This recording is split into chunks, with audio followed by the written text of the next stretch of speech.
Win, lose, or draw. Clapping is in the air. Win, lose, or draw. We here. Win, lose, or draw. We gonna tell the truth. Ladies and gentlemen, welcome once again to the one and the only. This the OGs, y'all. So I mean, I know y'all done heard everybody else. If you're coming for fantasy land, you probably need to go to another channel. But if you want to hear the real truth, you know, straight cut, no chaser, you've come to the right place. I promise you that. We're here. I see a whole lot of folks done popped in here already. We're here, okay? You want the truth? We gonna give it to you, raw, uncut. I don't know what they gonna say. I know what I'm gonna say, but here we are. I need everybody to, first of all, good morning to all of you. Hit the like button, hit the share button, share the Cowboys group. do whatever you got to do. Come on in. I know that everybody been kind of waiting, especially my people. If you're on the Big Time Show, I've been busy. I couldn't get to you, but here I am. So you're gonna get to hear all what you need to hear about the game. But thank God I'm not alone today. Man, look who I got with me. The original OGs, B-Bird and Cowboy Joe. B-Bird, what's up, man? What's going on? What's up? What's up, people? The food need a little seasoning, man. The water kind of, you know what I'm saying? It's ambient. The air, I smell something. It just don't taste right after a Cowboy loss, man. You know what I'm saying? So it's the opposite of a Cowboy victory. I can tell you that much. But yeah, man, we're gonna dissect this, man, as good as we can, man. And we got thoughts on it. We're gonna just let everybody know. We appreciate y'all joining in with us. And Cowboy Joe, I'm gonna let you introduce yourself, but I want to just say one thing. I'm on you. I'm all on that Evil Flus Must Go boat. Cause you knew what I was bringing, right? Oh, I already knew, Joe. Wow. But we gonna ease into it, though. I'm not gonna hit you all at one time. All right. But by the end of this show, I'm gonna try to convince the OGs that we need to go in another direction. But we'll see how it goes. This is gonna be a you trial by talking jury. about me because I don't know. I don't know, Joe. I don't know. You got to convince me. Okay, I'm gonna listen though. I brought receipts. Uh-oh. You know he can do that now. Ain't no doubt about that. I ain't listening. Let's go ahead and just jump into it, guys. I'll let y'all start it off. Whichever one want to go, just wherever you want to land. Let the plane land. Let me say a couple of things. Well, one thing, it's not going to be the most popular subject, but man, I thought that the special teams play, boy, it was bad the other day, and it goes because we really, it's three phases, but we really concentrate on the like my son said, the casuals really concentrate on 1 and 2, offense and defense. But man, I saw a stat that had their starting field position was a Detroit starting field position. This is including turnovers and everything. Was their 43-yard line. You're just not going to win many games with the team starting off pretty much a field goal away from. A first down away from field goal territory. And if you go look at the opposite, man, I'm gonna try to find it. But somebody posted our last 15 punts. I don't know if y'all saw that, punt returns, and we've only I think we only got 2 punt returns for 15 yards in our last 15 punt returns. And we've been down inside the 5 a certain amount of time, maybe 4 times, and inside the 20 the other 10 times. It's been bad, man, to be honest with you. But I thought their starting field position and our starting field position was an issue. And it's other things, but that was one of my takeaways. And I know it's not one of the highlight things, but it's just one of those things that if you don't, if you're not really looking for it, it'll bite you, man. Talk to us, Joe. Whatever way you want to go with it, we can roll. Yes, sir. So our special teams have been bad all year. And good morning, everybody, again. So this is not anything new. So Sorensen was the defensive coordinator for the 49ers. He was fired. He was hired here as a special teams coordinator. Our special teams has been one of the worst in the league all year. So this is not anything new. And I was wondering myself during the game, and I confirmed this. If you kick the ball out of bounds, not out of bounds, but if you just kick the ball through the end zone on a kick return, you get the ball to 35. And so one adjustment they need to make that was never made, they just needed to kick the ball through the end zone and give them the ball on the 35. You'd have came out better there. But one of my things for this show I want to talk about, guys, is, we understand who we are. We're OGs. We're all, second, third generation Cowboy fans. We are the Dallas Cowboys. We know who we are. We're not the Jacksonville Jaguars. We're not the Atlanta Falcons. This is the Dallas Cowboys. Okay, that's the standard that we have. And what I see, I have a theory, and I've been running this for a while. Is Jerry Jones a Dallas Cowboy, or does he just own the team? Oh, and so kind of my theme is I have some concerns about the owner and some of the people in the front office understanding who we are. We are the Dallas Cowboys, and we don't really operate that way. And so that's one of my themes. So with that in mind, the special teams coach, at some point this week, he should be reassigned. They don't like firing people, and I'm gonna talk about that too. Yeah. But he should be reassigned to another duty this week. If we are the Dallas Cowboys, that's what will happen. Oof. Wait a minute, man. Man, put your gun up, Cowboy Joe. What you doing, man? Yeah. He came with the hammer. Man, it's too early in the show. You got to build this thing, then drop bombs. My God, Joe ain't leaving nothing left for us. What's wrong with Joe this morning? B-Bird, is he all right? Hey, Joe woke up with violence on his mind, man. I see. Let me say something about special teams. I'll go another direction. Let me. Hey, who is this? Bowel movement. Well, take your bowels. If you say it's boring, going on somewhere then. Bye. If it's boring, keep scrolling. I ain't got no problem with you, doc. You know, God bless you. You have a great day here. Listen, let me go to this. Cavante Turpin. I stick with special teams. I don't know what's wrong with him today. I don't see the aggression.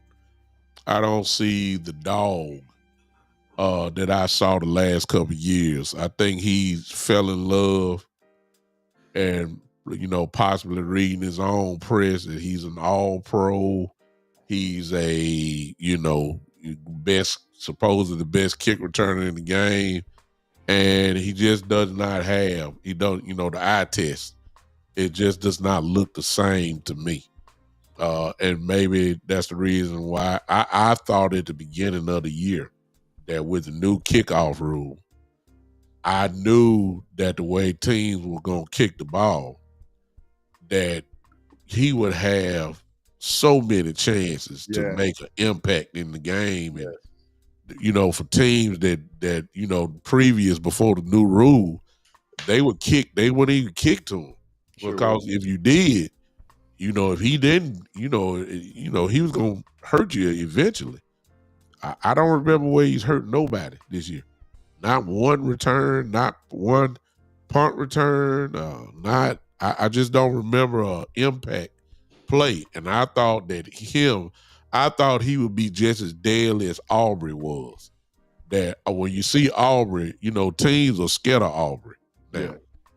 And I thought they would be the same way for Turpin. And he has been a letdown because he's touched the ball too many times for him not to make an impact on the game. So I agree with you guys about the special teams, about that, but we got an all-pro considered the best in the game, and he does not look like it to me. And that's what I take from it. Yeah, and as you said too, big time, the way they change the kickoff rule means that your kickoff return guy is going to get a lot of chances, and it just hasn't happened with the kickoff returns, nor has it happened with the punt returns. But somebody commented on the fact that, hey, he got paid now. You know, maybe he thinks he's a little bit bigger than that position, but you know, he's gotten 2 penalties, a call for 2 penalties on that fair catch thing, and they showed where it's only one other time that thing's been called in the last couple of years, that penalty. He's gotten 2 of them in this year, and those are bonehead mistakes, man. That's unforced errors. That, and even the not just with him, because I'm talking about the kickoff coverage game. I mean, they had a tight end return the ball, man, and he was killing us, getting the ball to the 45-yard line a couple of times. So I don't know what happened with that unit, but you know, that is the 3rd unit, and if you don't watch it, it'll bite you. And I think it kind of hindered us the other day. I know it didn't help us, put it that way. Yeah. It was not a good day at all, especially other than Brandon. I think we lost you big time. Can you hear him, B-Bird? I can't hear him. We can't hear you big That time. was on me. I was saying nothing good about special teams other than Brandon Aubrey, and you know, nothing else need to really be said about him. He's the best in the game. Yeah. It's just no question about it. And again, every game he goes out, his paycheck, his new salary is just going up and up and up. And I don't know. So let's take Brandon Aubrey's contract since you brought this up. So when I talk about a GM having foresight, Brandon Aubrey should have been signed. It only saves you money to sign him early. You know what he can do. He's proven himself. He is the best kicker in the game. And so where we go from here? I mean, were you waiting for him to fall off? I don't understand. Do you need to see more evidence? And if you do, then you're not a good GM. You got to see more evidence. So, just my comment on that. That in a nutshell tells us where we are as far as our front office. Like, why do you need more time to sign Brandon Aubrey? Like, he's going to be an asset. So take that one, Joe. Yeah, go on. Well, yeah, I would go ahead and get him signed. There's no reason to wait, but that's not what they do. They have a method of operation that they use, and they do this with a lot of contracts. So, Jerry just get tentative when he has to pay a position and pay. See, Brandon Aubrey should be the highest paid kicker in the league. So anytime you see highest paid connected to Jerry signing, he does this. Yeah. So that's a pattern that he has. Now he will pay other guys that may not be worth a contract. He'll pay them early. That's what he did with Gallup, Terrence Steele, guys like that. So that's a pattern that he has when he has someone that's balling out and should be the highest paid, whether it's Brandon Aubrey, Michael Parsons, whatever the case may be. He gets tentative. So that's kind of what we're dealing with. I think it's just a matter of when it comes to his contract or whoever's going to pay him. It'll be unprecedented. I mean, he's going to set the bar. Yep. Is no question about that. And it's uncharted territory. So the kind of money that he's going to get is something that you wouldn't ever think that a kicker would make. And so whoever his agent is, I don't know who Brandon Aubrey's agent is, but I'm quite sure he's going to reach for the stars as he should. Yep. And Brandon is going to set a record. There's going to be some money that the Cowboys didn't think they were going to have to pay if they're talking about keeping him. If there's one guy that the deal should be done rather quickly, it should be him. Yeah. I mean, there's nothing to talk about. But we said the same thing about Parsons starting off. Yeah.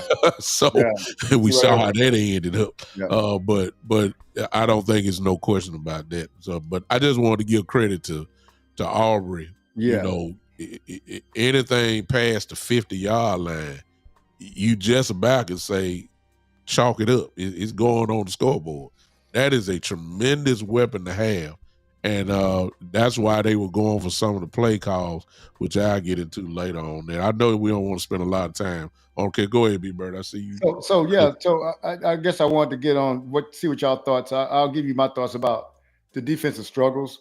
I think some things that was covered up earlier with our pass rush, but I don't think you're going to get a pass rush every time. But I think the secondary play exposed itself. Coverage with the linebackers and the secondary.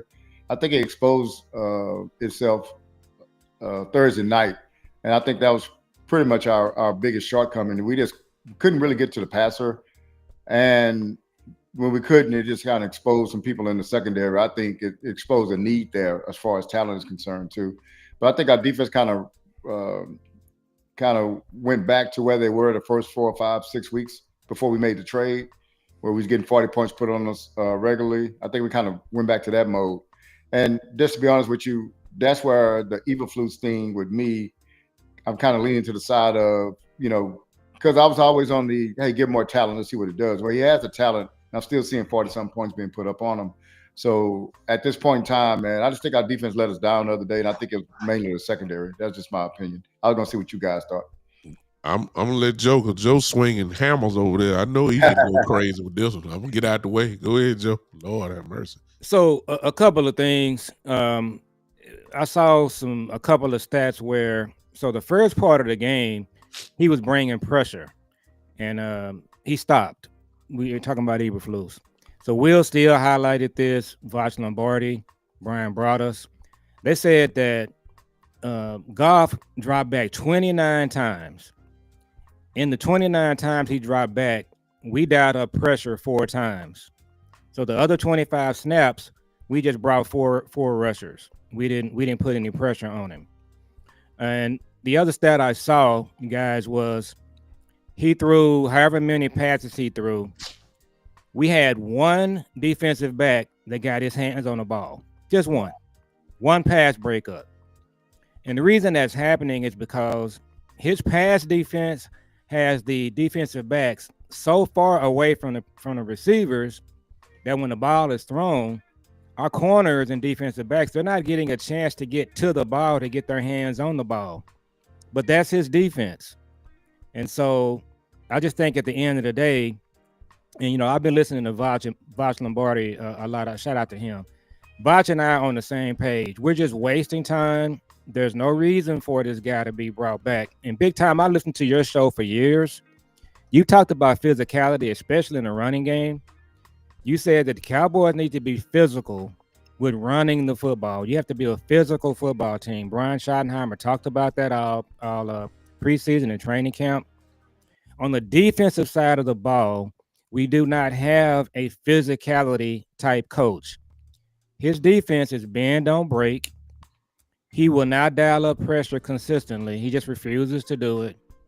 His defensive backs, he has them playing so far off the receivers. It's a finesse defense, and it shows. When you look at what Detroit did to us the other night, they played bully ball. Yep. Our defensive coordinator, he's not a bully ball coach. And I've been looking at Tankathon, so they've got the highest rated cornerbacks I'm looking at here in the draft, the linebackers too. The cornerbacks that are in the draft right now that are ranked high, they're all man cover corners.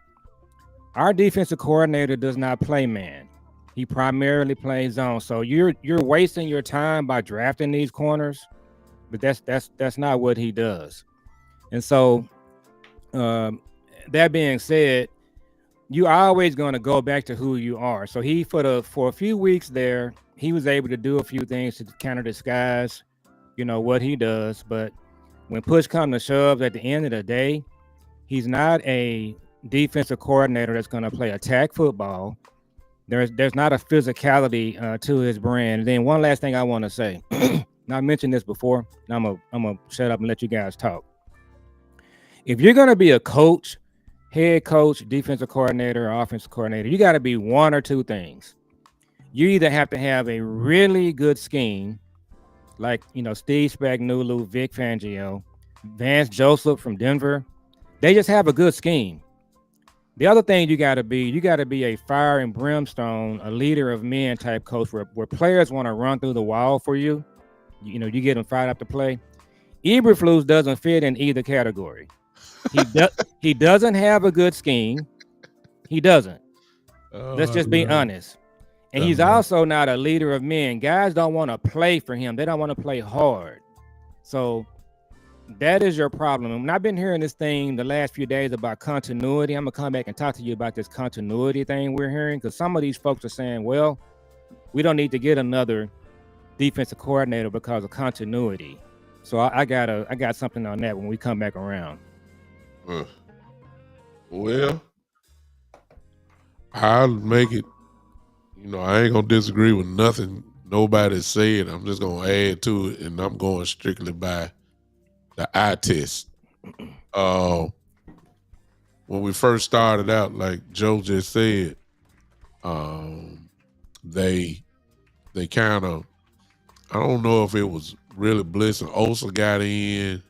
James Houston got in. That was a 5-man blitz. You put the pressure on it, and it was obvious that it was working. But something happened in that first two drives that I saw, and that's what changed it. And that was when St. Brown caught that first ball and caught it real easy. In my view, in my opinion, Eberflus got scared. He got scared of the speed. He said, this dude ain't on no one ankle. This dude look like he just fine.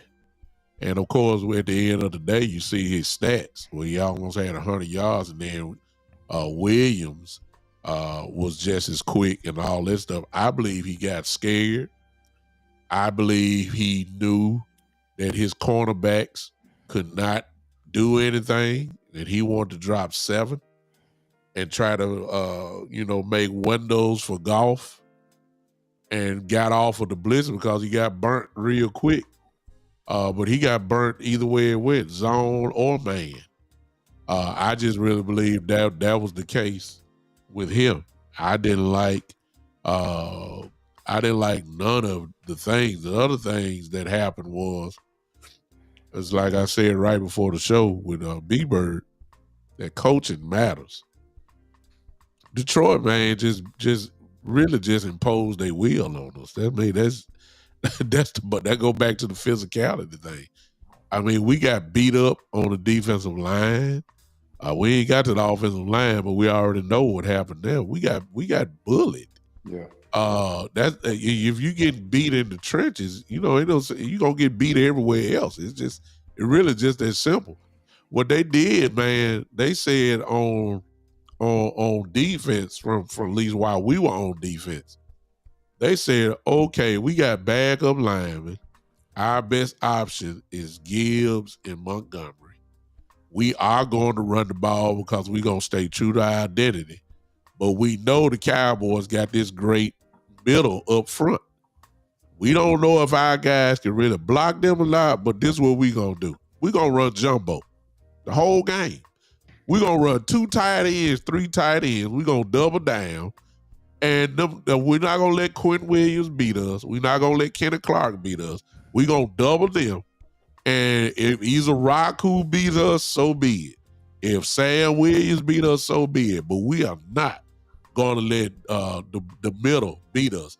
That's all they did. Mm-hmm. And they beat us. They ran jumbo.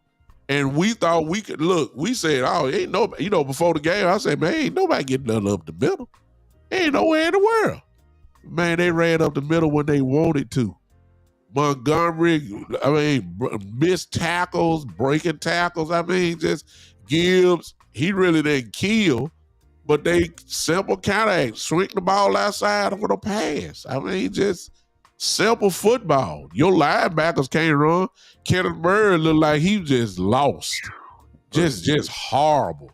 And that goes to coaching, man. Just simple coaching. Dan Campbell is the offensive coordinator. He just annihilated Eberflus. But it's no surprise because he said Eberflus before.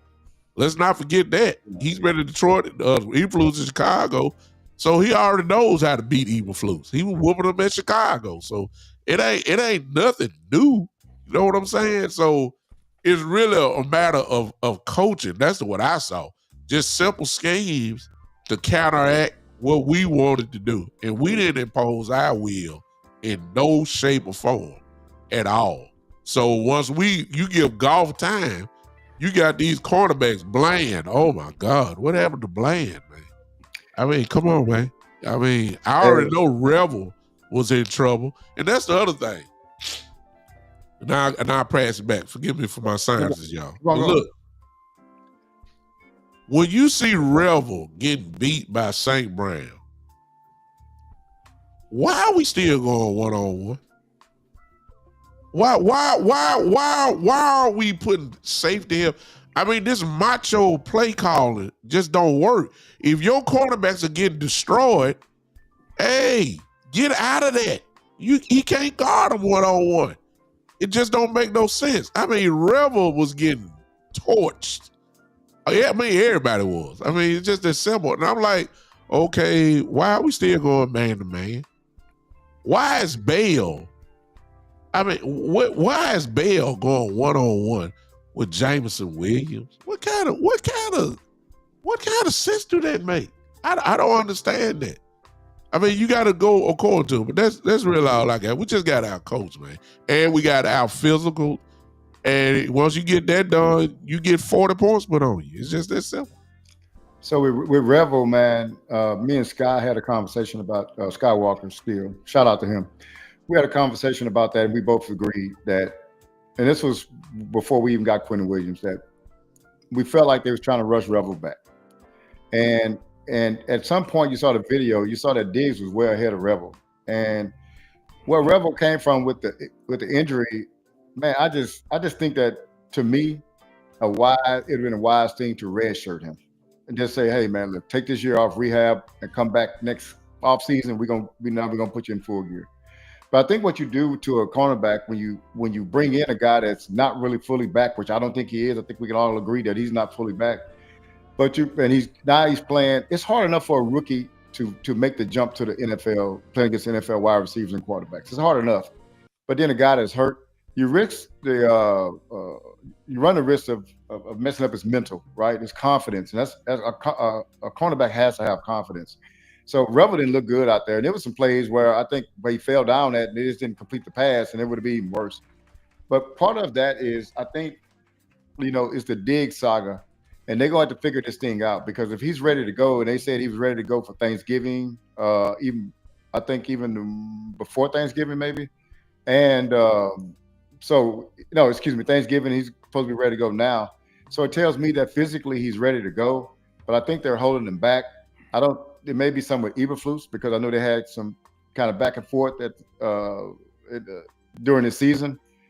But at some point in time, man, it's got to be, hey, man, if this guy can improve our defense and help us in coverage, we got to play him. But I want to pivot right quick and just tell you what me and my son was texting each other. And I said, I'm going to give y'all a defensive line that I think that we could have had if we had a real GM. You had Clowney at one defensive end, because you acquire him and you see that, hey, this guy still got something in his tank. You have Osa at one defensive tackle. You had Quentin Williams at the other defensive tackle, and you have Michael Parsons on the end. Wouldn't you like that defense right now more than you like the defensive line we have, even though we have the three monsters in the middle? Because what I thought the other night was, they solved our inside pressure, and we couldn't get pressure on the outside. We had nobody out there. And part of it was because Clowney wasn't there, but part of it is because really this is the way you construct the defensive line I just named. Is one when you take your feelings out of it, Jerry, and take your emotions out of it and all that kind of stuff. This is what you can do, because what you're trying to do is you're trying to get the best talent you can all the way across the board. So I just think that this is a miss, man. Like, when I look back at it, I know it's kind of a big picture thing, but that defensive line I just named could have been had, and it just was not had. And that goes back to the front office, man. So what I'm going to add, and then I'm going to get out after defense, because we really just it's kind of like a thing where we're just kind of with Eberflus, we're going in circles. One of the things I'm 100% sure that Diggs is ready to play on Thanksgiving. He was ready to play the other night. Yeah. So Brian Broaddus reported that the reason that Diggs is not playing is because the coaches don't feel like they're seeing what they want to see in practice. What they're saying, let's just cut to the chase. Eberflus doesn't want to play Diggs. Let's just keep it a buck. That's what it is. Okay, yeah. Let's keep it real simple. Okay, and then I was going to go back to the corners, the way they were playing. Whatever kind of defense you're playing in the secondary, guys, you got to have pressure. Okay, you can't let the quarterback stand back there and make a bologna sandwich every time he drops back. So if it's Revel, Bland, Diggs, it doesn't matter. If you're bringing no pressure, it doesn't really matter what kind of coverage you're playing. Guys are going to be running wide open. And Eberflus, stop bringing the pressure. He does it all the time. And our offense is our best defense. The reason we were able to defeat the Eagles, the Kansas City Chiefs, and we can talk about the offense here in a minute, is because our offense was on point. Our offense helps our defense. And so when we played the Giants, the Packers, they put up 40 points on our defense, but we were able to win and tie the game. Guess why? Because our offense was on point. And then one last thing I want to say, I believe Revel should have been. I believe they shouldn't have drafted Revel, and absolutely he should have been redshirted. But the culture of our front office, they believe if they draft you or pay you, whatever condition you're in, they're going to force you on the field. Yeah. That's their culture that they have. And then one last thing I want to mention about Vach, and he's mentioned this a couple of times. He said on the offensive side of the ball, Connor Riley, Clayton Adams, and Shotty, they're taking average to good players and making them better. On the defensive side of the ball, Eberflus is taking average to good players and making them worse. Okay, Leofau's arrow was pointing up; he's worse. Overshawn arrow was pointing up. Overshawn is worse. Bland is worse. And give him a couple of weeks, you're gonna see Quentin Williams get worse because that's what he does. That's the kind of coach he is. He doesn't do a good job of coaching. So at the end of the day, I think that's where we are defensively. I think the reason we won the last 3 games, the Raiders, the Chiefs, and the other game, the Eagles, our offense was on point. The other night, our offense, they were kind of off a little bit. And so we saw 44 points put up on our defense again. He's tied the record on the amount of points we've given up defensively for the Cowboys. So that's just kind of where I am with Eberflus on the defense part, guys. Wow. Well, there's nothing more than you say other than it sounds like, I mean, you don't even, I see look out KC came in. There it is. I was just about to go with Joe because I don't want to get out the defense quite yet because I want Joe to go ahead and just echo what Lookout just said. He said fire the DC. And special teams coach. Well, he said the special teams coach. I get that, but I want to lock in on Eberflus because I have said that the players were going to help Eberflus out. Same scheme, better players. Yeah. He's got a sample size with better players. You got 3 games where the defense actually, look pretty good. You get this one game where you're going against, quote unquote, one of the bullies. And in Cowboy fashion, I've always said we win spectacularly or lose spectacularly. And usually when we lose spectacularly, it's always something like this, where we get just completely blowed off the doors, look like we didn't come to play football. And here's the funny part, before we said, the offense did score 30. So, I mean, I can't say we got beat 44-10 or something like that. We just couldn't get a stop on defense at all. I mean, nothing. I mean, we couldn't make a play. Let me clarify something big time. I think it was 8 minutes left to go in the second quarter when we got our last stop. I just wanted to clarify that. That's you can't win football games like that. It's just as simple. So we just couldn't. The offense did what they could do. They have, of course, we're dealing with a lot, and we'll get into that in just a second. But the defense did not show up at all in any fashion, other than maybe that first drive. That was about it. Other than that, they was putting on pressure. Exactly. So, Joe, just we got plenty of time. I mean, we already know the Cowboys are gonna ride this out regardless. So, I mean, Eberflus is not going anywhere this season. We know that. No. But let me just ask it this way. If Jerry brings back Eberflus next season, what if the Cowboys what if they run the table the rest of the way? Which is a possibility. What if they run the table the rest of the way? I don't even care about if they say that does not mean you're gonna be in the playoffs. What if they just run the rest of the way and the defense looks like they did the first 3 weeks or whatever? What if he brings him back? I just want to know what you gonna feel about it.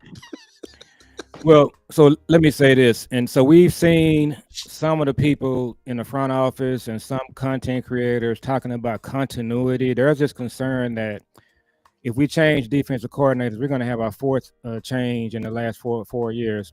So I'm going to say this. Okay, this is where I stand on this continuity thing. If continuity was a thing, Mike Nolan would be in his 5th year as our defensive coordinator. Okay, but he's not because he wasn't a good coach.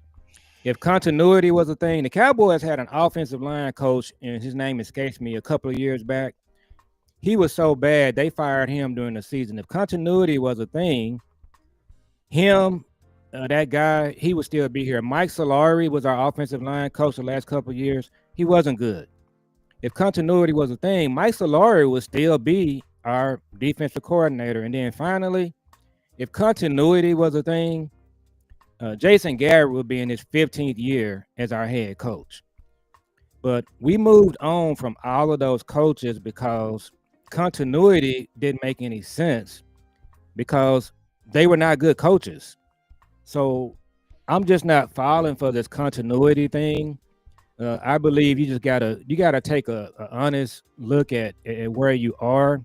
And as I said, I watched Detroit's defensive coordinator the other night. He had his team ready to play. He was fired up. He looked like he could put on a uniform. He had a good scheme. His team played physical. Eberflus just doesn't do that, guys. And one last thing I want to mention. So, big time, to answer your question, to wrap it up. Here's what I would do if I was Schottenheimer. And I believe if his dad was alive, this is what his dad would tell him. I believe his dad would tell him, your physicality brand of football that we're trying to play, this coach doesn't match that. And what you're looking at a Kellen, Mike McCarthy thing with these coaches. Jerry and Steven, they have to have their hand in something. Eberflus allows them to do that. And so I believe Marty Schottenheimer would just tell him, look, you need to just take control of this thing and let the front office know this is what you want to do. And then finally, what I would do is several years back, Parcells was the head coach, and he had Mike Zimmer as his coordinator. So they ran a 4-3. So Parcells told Zimmer, in the offseason, I want you to do nothing but study the 3-4. That's your assignment. We're going from a 4-3 to a 3-4. If they're going to bring Eberflus back, what I would do if I was Schotty, I would get Eberflus in a meeting, and I would look him right in his eyes, and I would tell him, if I bring you back as the coordinator, you're going to change the way you play defense. You're going to be able to play some zone. You're going to play man, but it's going to be a mix. We're not going to go and play these teams that can blow us off the field and not put pressure on the quarterback. Now, if you can look me in the eye and promise me you're going to do that, I'll bring you back. But if I get any indication from this coach that he's not going to do that, then I'm not bringing him back. Wow. Hey, shoot, I think I lost it. Hold on. Oh, shoot, I think I did. Don't worry about it. Keep on going, y'all. All right. Well, I wanted to hear what Joe had to say about that because he been asking for Eberflus for a while. I did find this. I wanted to read this to y'all, if y'all don't mind. This is going back to the special team. So Bally Bell put this out. I'm just going to read these tweets. It said, in the last 12 days, Cavante Turpin has been flagged for 2 invalid foul catch signals. In the 2,265 days before that, the entire NFL was flagged for an invalid foul catch signal one time. Since week 11, there have been 8 punts down inside the 5. Half of those have come against the Cowboys. Then they got drives started inside the 20, 10 out of our last 15 punt returns. Penalty yards, 5 for 34. Return yards, in our last 15 punt returns, we've had 2 returns for 15 yards. And then this last thing was, also note, the Cowboys have 24 penalties on kick, punt coverage, and returns, essentially 2 penalties a game. So it's been under the radar. You win. We won 3 in a row. And, win covers a lot of, blemishes. But, man, our special teams have been bad, man, to be totally honest with you. So I wanted to clarify that on the special team because that's what I saw that it really kind of put a spotlight on it. And if continuity is a thing, B-Bird, big time, if that's a thing, bring the special teams coach back too. Just bring him back. Continuity is good when the person is good. Like you want to keep continuity when things are good. When things are not good, it doesn't make sense to keep continuity. So if I have a 0-17 team, why would I want to keep continuity on that team? No, I don't want that kind of continuity. I want something that's promising continuity. And so now continuity, that's just and somebody even explained, I was listening to it. They said if you really look at the defense coordinators that we've had, it's not like we fired them; they left. Like the coach for Washington Commanders. I mean, he left to another job, so we had to get somebody else. You see what I'm saying? It wasn't like we just kind of going through guys. I mean, they're leaving for different reasons. They're not leaving because we're firing them or whatever. So, that continuity is not it is an excuse to try to bring somebody back. And it sounds good, like, yeah, we got to we've been running through people. No, you got to find somebody whose defense you can trust. And one thing too that you're not bringing up, Cowboy Joe, the defensive coordinators that they're getting now, and I'm saying this, Cowboy Joe, because you've always said this. He said, look at these defensive coordinators, man. They're guys that's playing on the edge. They're guys that's aggressive. They're guys that and that guy that you were describing is the same guy that's on Detroit's sideline Thursday night. It's a guy that they had before in Aaron Glenn, man. So what you're saying is, and I know you bring that up a lot, and I think it's actually appropriate for this conversation, is that, man, they got edgy guys out there, man, that come after you. Finesse versus physical. That's just the bottom line.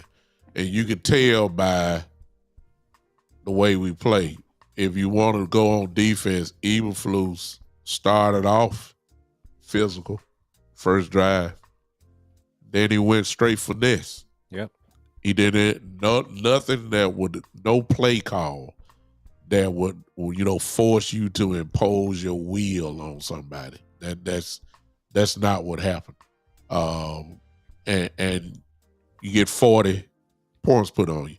And speaking of that, let's pivot, y'all, real quick, because we've been on. I know everybody's here. Appreciate everybody on here hanging with us this morning. Offense. Let me start it off, and then y'all go with whatever way y'all want to go with it. I thought I saw a replay of Kellen Moore and Mike McCarthy. That's what I saw. I saw finesse at its finest. I didn't see the imposing of your will at all doing that. I believe Schottenheimer, this game, fell in love with throwing the ball, and forgot about trying to run. You can't do play action if you haven't established the run. I think he got out-coached. Detroit's game plan was simple. I don't know if you guys noticed it, but I saw it, and they did it the whole game. They lined up somebody in the A gap, kind of like a double A blitz, which they didn't do sometimes. That forced you to take care of those guys that were at the top. But what it did, the reason why they did it, they weren't worried about pressure up the middle. If they got it, that's cool. But they lined up like that so they could get isolation on the tackles. That's why they did that. So Hutchinson could go one-on-one, and then the other dude could go one-on-one. And that really was the game plan. They went ahead and just annihilated Nate Thomas and Terrence Steele. It was simple one-on-one game planning. Whatever plans that you had to double team Hutchinson, because that would have been the primary focus. You took it away by just lining up in the A gap. The other thing was, I didn't see no counter. Like, if Hutchinson is killing your tackle and the other dude is killing your tackle, where's the tight end to line up on the other side to help out? They consistently let Nate Thomas go one-on-one with Hutchinson. I'm like, how many more times do you got to see Hutchinson and the other dude kill these guys? Where's the adjustment? The other thing that I didn't like, and I'm just giving the other thing is, why does Dak have to have a 5 and 7 step drop? What happened to the quick 3-step drop, let the ball go? That's all golf did. Why does every player have to have a long developing route running where Pickens can get down the field. Good Lord, didn't he just kill people with the slant just a couple weeks ago? I know they tried to take it away, but running on the other side. I know they paid attention to Pickens. Why does everything have to be the play action like that? Give me a quick pass. Because your tackles can't block nobody. Nobody was blocking nobody. So if Dak don't have time, why are we still running 5 and 7 step drops? That's just bad coaching. I can't give Schottenheimer too much credit. And like somebody said, who is this? Cowboy champs. We only ran the ball 17 times. Good Lord. Come on now. You didn't even try. You were dedicated because you got happy because you said that Detroit got backups at cornerbacks. Oh, we finna light them up. And CD was killing them. CD was on his way to a 200-yard game. I'll give you that. Pickens was, it was CD's game, this game. And I don't want to get into the Pickens thing like that. I'm just saying, like, okay, you see how the game is going. Whatever your game plan was, let's change it. Because your line is getting ate alive. Everybody was getting killed. Booker, everybody was getting killed. You got to make some adjustments. You can't keep running. You can't keep running play action pass when soon as you get that pass to play action, Dak got 3 people in his face. Give me a break now. Where's the 3-step drop at? Get under center. If you're going to go on the shotgun, let it be a 3-step pass. I mean, there ain't no drop. Just get rid of it. Bam.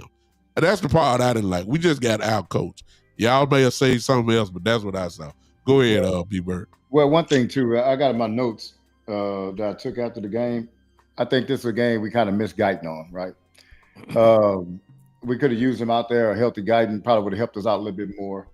But one of the things, too, is the other guy that you're talking about is Muhammad. So the reason why I big time couldn't remember his name is because he's not Aiden Hutchinson.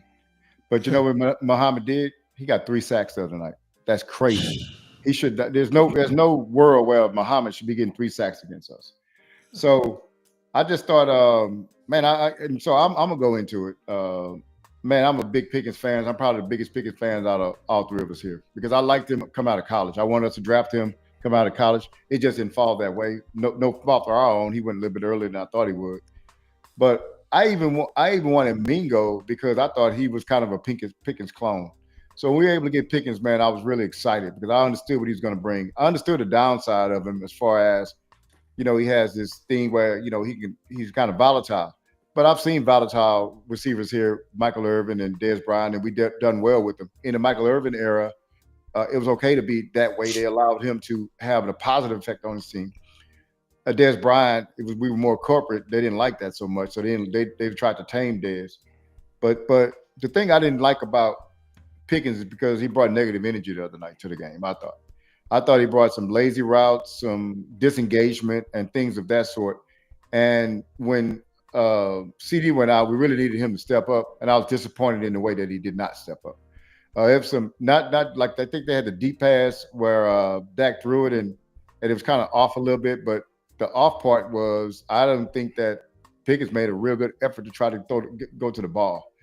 And just some of the cuts or breaks, and it might have been things that was happening more or while we were winning, but just being sharp on your breaks, on your in routes and stuff like that to try to get separation wasn't there. There's some things I just wasn't really pleased with, and I was like, man, this guy here, man, I really keep him. I got him propped up, man, but God, dog, these are things I didn't like. Ferg, who is, if my son listens to this, a shout out to you because my son does not like Fergs, man. He did. And so I'll tell my wife that it is inexcusable to have fumbles as much as he has. Now, I think that somebody I think I heard on 105.3 said that he's had 4 fumbles this year. Now, not all lost fumbles, but 4. So any fumble is potentially lost. So you should never be fumbling the ball that many times, especially you fumble the ball against Philadelphia. You come back and fumble this time too. That's a no-no, man. But at the end of the day, I'm not gonna like some people wait to and I see these people that just hate Dak for whatever reason. They've been quiet for like 5 weeks. Now they jump out the woodworks. But I don't think any interception was Dak's fault. Totally, to be honest with you. I think it was bad routes, and then with and my guy Flanoy, kind of got the ball ripped out his arms. So these aren't things that Dak could have played better, probably could have, but on the offense, we're going to just look at it from a very macro perspective. Those guys still score 30 points, and you go on the road and score 30 points, you should be in the game, man. But with the defense being as bad as they were, we didn't even have a chance, to be honest with you. Because even when we got close, I felt like we were far. I mean, we got there. We got within 3 points, and the defense just gave up another drive. You know what I'm saying? I was like, we just ain't got it today. So what I would add, big time, you talked about the jumbo package earlier. That's what Shotty should have did starting this game off when he saw the kind of pressure they were bringing. You should have had Spanford and Schoon, your jumbo package. Just keep everybody in and give Dak some more time. I believe if the defense had played a little better, I think Dak pulls this game out. But Shotty, we saw him at his best with the Eagles and the Kansas City game. I thought this was Shotty's worst game, play calling. He did get away from the run, but the jumbo package would have helped that on our side of the ball, and it would have protected him. I wouldn't say B-Bird, he had the deer in the headlights, Dak. No, he didn't have he was just off. There was a play down the left sideline with CD. He's wide open, and Dak threw it out of bounds. Yeah. But that being said, if he had been given few more possessions, I think Dak gets everything on track and we're able to win this game. And then I want to say this about Shotty. He had way too much razzle-dazzle on this game. He was running screens. It was one play we got down on like their 30 or 35. He ran a screen play, and Dak ended up throwing the ball backwards, and it cost us like 20 yards. And so Shotty hurt us in this game. He needed to run the ball more big time with his jumbo package. And then the last thing is, I saw a stat before the game that I just couldn't believe. So their corners were like 5'8", 5'9", 5'10". And so again, the game plan should have been your jumbo package, get the ball to CD, get the ball to Pickens, get the ball to Ferg. And I think this game turns out different. But Shotty, especially in that first half, he had way too many plays going east and west on the line of scrimmage, now going downfield. He didn't run it big time. So, and then coming out of the second half, your first play, you run a slant. They're waiting for that. Just run a slant and go. They called it a sluggo. Just run him in and then let him take it out. But yeah, I think this was Shotty's one of his worst games offensively as far as the play calls. I just think that it was again finesse. We complained about Kellen Moore when he was doing it. No sign of physicality. Just pretty boy football against a bully type team, which is also the main thing that I got. If I was to sum it up, is when we play these type of teams, these bully type teams. People will say the good teams or whatever. We always end up getting bullied. Both sides of the football out physical, not even close. Even though the score was, close, it just didn't have that feel like we were really in the game because we knew the defense weren't going to stop nobody. And so the question was, really, where's the physicality that we've been preached to? Because all I saw was another repeat of Mike McCarthy, Kellen Moore type vibe instead of bully ball. I haven't seen it. And there are certain things you can do that can implement it. Cowboy Joe just said it earlier. Detroit was running a jumbo package. Good God, we could do the same thing. Brevin Spanford coming in, have Ferg there. Look, run on these guys. They had backups in. They had backup guys playing, and we didn't really take it. You tried to take advantage of it. And I guess, some will say, well, the game plan was working because CD was lighting up their backup cornerback. He was, and I'll give you that. But even on that, your plan couldn't have been to have a shootout. Come on now. And once you saw that we couldn't stop nobody, kind of slow the game down, by running the football. We ain't got to score 30 points every game. We need to slow the game down to keep, since you see the defense ain't on it, you got to go in and compliment your defense by slowing the game down, time of possession. We don't need the shotgun game with golf. We couldn't stop nothing. And I blame that on Shotty. So I agree with Joe. I thought that was his worst game. And look, even though they scored 30, even though Dak had, 376 yards passing it, even though CD looked like he was on his way to a 200-yard game, okay, fine. Even though Florida, shout out to Florida, big game for him, huge game. Even though he had a big game, look, I don't care. When your defense is playing like that and they can't stop a nosebleed, you got to do something on offense to slow the game down. Keep their hot offense off the field. It's really just that simple. And he wanted to go shoot out toe-to-toe, and we got beat down, to be honest with you. So I didn't like the finesse style. I didn't see the physicality that need to be, that you have to go against with a bully. You can't finesse a bully team. You got to hit a bully in their mouth.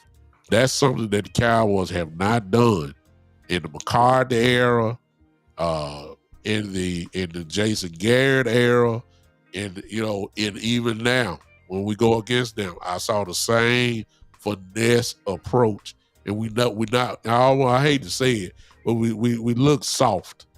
Mm-hmm. I hate to use that word, but we look real soft to me and scared. Eberflus was scared of St. Brown and Williams, so he just got off of it. Got off the blitz and just say, hey, I'm going to run to my little world famous zone. I'm scared. And Garrett, I mean, come on, man. No, excuse me. And our head coach Schottenheimer, play calling, had absolutely nothing to do with physicality at all. My linemen are backing up. That's not physical. If you on your heels pass blocking the whole game, where's the physicality at? It just makes no sense to me. That's all I get. So I'm gonna revert to something, man. I just kind of ran up on something here about our defense versus their defense. We had passes because Joe, you brought this up. We had passes defended. You know how many we had? We had one, the one that Joe talked about. Mm-hmm. We also had 9 pressure. What they had passes defended. You know how many passes defended they had? I heard 11. Yeah. 11. They also had 5 sacks. We had 1 sack. They had 20 pressures, and I think I might say we had 9 pressures.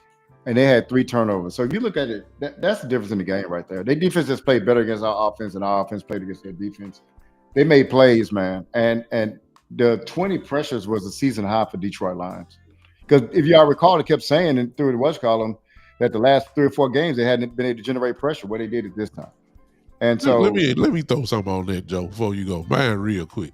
Hold on. If you would have told me that Detroit's game plan was, even with back up cornerbacks, was that they was not going to go no zone and they were going to go man to man, which they did. If you would have told me that at the beginning of the game, I know they had safety help for Pickens. I get it. But if you would have told me that Detroit was so bold that even with backup cornerback and you going to go one-on-one with Pickens and CD, I get it. I want to run the ball. But look, somebody should have said, look here, especially Pickens, man, ain't no way in the world I'm going to let this happen. I'm going to destroy anything in sight if I'm going one-on-one. Now, CD had the mindset. And maybe I'm a little bit too hasty because I have not looked at all 22 I don't know if they doubled Pickens the whole game. I don't know that yet. He kind of intimated that he did. I know that they went single on CD, and CD was killing them. So that part I don't know. So, but it's just nowhere in the world Detroit's supposed to keep that game playing 1-on-1. Yeah, maybe that's the reason why Florida had a big game. Yeah, because they were going single on him. But well, big time. Let me add one thing. Even starting the game, they started off the game with backup cornerbacks and backup safeties and all that stuff. They were going 1-on-1, and they got hurt. So they even went to they were basically on their third string guys, man. Because remember, one of them went out in the first series. Remember with the concussion.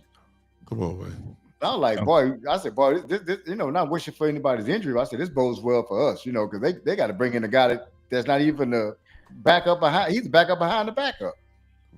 So they couldn't cover our receivers. That's why he should have went jumbo. He should have just tossed out the screens. He kept running screen plays. They couldn't cover Lamb or Pickens. Your game plan, especially after the game started, when you saw what they were doing, change it. Put your jumbo package in. You're gonna run the ball some, but get the ball to CD. He had 100 yards in the first half. Get the ball to Pickens. Get the ball to Ferguson, Flournoy. They couldn't cover our receivers, but the problem is he wasn't trying to get the ball to the receivers, guys, in the first half. He was too busy running screen plays. And this bully thing, we want to talk about our culture. We keep hearing culture talk with the Cowboys front office.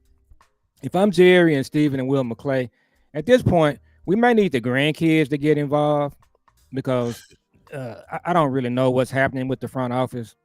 But this bully ball thing, think about this. So we got bullied by the 49ers in 2 playoff games. Remember that, okay? The Green Bay Packers have bullied us in multiple games, and then you trade one of your bullies to the Packers. So we getting bullied by the Packers. So now we got a third team. The Detroit Lions, they on the bully juice. They bullied us in the last couple of games. Yeah. So is the front office going to understand you got a bully problem? And one of the ways you're going to fix that is you need a bully defensive coordinator. Yep. You need to draft bully players. That's right. We need to change our culture to bully ball on both sides of the ball. Yeah. But I just don't think this franchise, they don't do a good job of analyzing what we've done. And I've talked about this a million times on our shows, on your shows too. I could go out to the Star on Monday and just do a presentation. I've been in hundreds and thousands of presentations about performance. I can do a presentation and just show them, here are the things you need to change. This is what you need to do right now to turn this thing around. But this front office, I just don't think they get it. They don't understand. They got a bully problem. Yeah. So if we play the Detroit Lions next week, the 49ers, the Packers, we're gonna show up with a finesse game plan. Eberflus is a finesse coach. He's gonna play his finesse zones, and we got 4 games left. The only chance we have to run the table, our offense is gonna have to be pretty much perfect. You're gonna have to put up 35 to 40 points.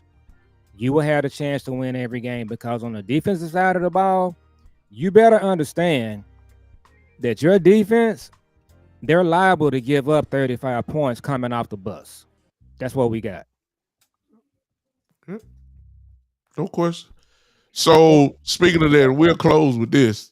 I personally believe that the Cowboys, I hate to say it, but I really believe they're going to win every game from the rest of the way. We are totally dependent on Philadelphia melting. I believe the Cowboys gave Philadelphia life by losing Thursday. I believe that heat that they had is still there, but the schedule for Philly, I know they play Washington twice and they play the Giants once, and then of course they have the Chargers in Los Angeles, and I think they play Buffalo. So those 2 games are the big ones that Philly got to get past to really just say, okay, we cool now. If Daniels come back for Washington, you just never know what's going to happen with him. But they're really dependent on watching Philly play. Of course, we got to win every game. I think they can. Yeah. I really do think they will, actually. But as far as the playoff goes, I'm almost 1 foot in and 1 foot out now. I'm almost ready to start looking at the draft. I'm almost there. I'm gonna take that little 9% we got left and just roll with it. But 9%. I'm almost there. That was a big loss that we had. Yeah. Huge loss. At least for this season. But as I said before, and I say it again, the Cowboys, when they made the trade, is either they're gonna make a run or they're gonna start setting a tremendous foundation for next season. So that's the way that I look at it. I say it's a win-win. Yeah, we'll be mad if we don't make the playoffs this year. I get it. But being that contracts are in place, this team has got a solid foundation for next year. So that's the part that we really gotta, kind of look at. But that's really all I got, guys. Y'all guys can close it out. So I wanted to ask, and so you're right about the foundation. But what do you do on the foundation? The foundation is only there for you to build. So if they don't build on the foundation, then it doesn't mean anything. So one of the things I want to bring out is this tweet that I tweeted with Cowboy Joe yesterday, and I want to just talk about. And this is not going to get into a different. I just want to make this statement. Looking our secondary, we got Bell, who's an undrafted free agent. We got Bland, who's a 5th-round draft pick. We got Reddy Stewart, who's an undrafted free agent on his 3rd team in 2 years. We have Bridges, who's a 7th-round pick. We got Donovan Wilson, it was a 6th-round pick. And we had Kyra Elam, who was cut from Buffalo after 1 year, 1st-round draft pick and cut. What I'm trying to tell you, man, is this. These are all great stories for themselves individually. They try hard guys. But, man, I am of the belief you get your thoroughbreds from your 1st round, your 2nd rounds, man. Like you can get these guys to fill in the gaps, but they can't be what makes up your whole defensive secondary. We don't have talent in secondary, man, and we have to address that. And as you said, we got the foundation laid. We have contracts in place and all that. But what we can't do big time, when we talk about for the 2026 years, we can't come back saying, man, look, if we just start the year off like this, because Washington is not going to be the same. The Giants won't be the same. Detroit won't be the same. They're all improving also. They won't just stay there and just come back with what they got. So we're going to see if we don't make the playoff and this is our team, we play it out, it's going to be left up to the front office again. If we got a great foundation, we got good parts. Yeah, this team can go win 11 games and go to the playoffs. But have you constructed a roster that can go deep in the playoffs into the Super Bowl? If you're saying no, then you got to go back and say, where are we lacking at? Where are we lacking in defensive back room? Well, we can draft some, but hey, let's go and sign some guys in free agency and spend a little bit of money to get this thing shored up right. And so if we come back with a different secondary, safeties, get that corner solidified, just some other areas that we can do, maybe right tackle, some other areas where we see that we're weak at, and then come back next year and be a better team, not just the same team that's improving, but let's go and put some a rocket pack in their backs and get them some help here, man. So I just think that what this team is going to be in 2026 depends on the front office. Wow. Joe? So I'll close with this. I got some hope in him. So yesterday on Brian Broder's show, he was talking about Cleveland. They still may want to look at moving Myles Garrett. So they talked about the Cowboys trading both ones for Myles Garrett. I will be fine with that. I would too. So they're going to have over $100 million in salary cap space when the season is over if they want to use it. So, yeah, Donovan Wilson, Hooker, you're going to have to completely redo your safety room. You can't do it all in the draft. Yeah, safeties are horrible. Safeties are horrible. You got to redo that room. And then you also need to add a couple of more linebackers. I believe Overshawn, with the right scheme, he can get better. Eberflus is making everybody worse. So we talked about that enough. But yeah, they got to do, when free agency starts, they need to be the first team out there. They got so many players that need to be removed and replaced. And so they got a good foundation, but that free agency is going to be big. Yeah. And then with your draft picks, you got to draft bully players. You got to draft dogs. We got a culture problem, guys. Yes. So this front office needs to understand we've got a culture problem, and that is we are a finesse team, and they got to do something intentional to change that. Yeah. Ladies and gentlemen, I told you it's straight cut and no chaser. I told you it's uncut. I told you it's gonna be the truth. We don't pat people on the back. That's not what we do on this show. Y'all want that type of stuff, I can recommend a few of them. Cowboy, no matter what, Cowboy enthusiasts. We just the type. If they play good, we'll say they play good. If they play bad, we'll say they played bad. They played bad. We still Cowboy fans, but they played bad. They did not look good. The old saying is, you take 2 steps forward, you take 3 steps back. I feel like that's what happened.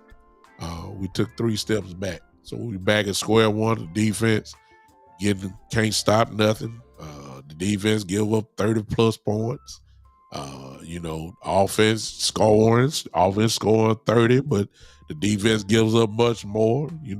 We back at square one. That's the way I look at it.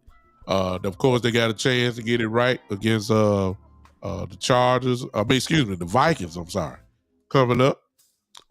So the big game coming up, and we finally got a little couple days off, so they can regroup. And no question, they have to beat the Vikings.